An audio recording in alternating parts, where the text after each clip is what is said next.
Hello সবাইকে শুভ কোজাগরী লক্ষ্মী পূর্ণিমার অনেক শুভেচ্ছা। ভিডিওটা দিতে না অনেক লেট হয়ে গেছে গো, এডিট করেই উঠতে পারছিলাম না। তো যাই হোক, আমার হাজব্যান্ড সেদিন অফিস থেকে জলদি এসে গেছিলো, তো তাই ও একটু লাইট দিয়ে ডেকোরেশন করে দিয়েছিল। তারপর আমি স্নান টান সেরে পুজোর ঘরে ঢুকে গেছিলাম। পুরো মেসি হয়ে আছে, দেখো ওগুলো সব ঠিক করে ঠাকুরকে স্নান টান করে ফুল চন্দন এগুলো সব রেডি করছিলাম, কেননা এখন তো সন্ধ্যাটা জলদি হয়ে যায়।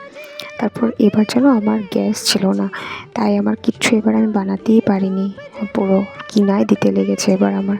তারপর দেখো এদিকে ও কি সুন্দর করে আলপনা করছে, কেননা আলপনাটা খুব সুন্দর করে, তাই ডিপার্টমেন্টটা ওকে দিয়ে দিয়েছি। তারপর আমি আলতা পরে নিলাম, শাড়িও ভালো করে একটু পরে নিলাম।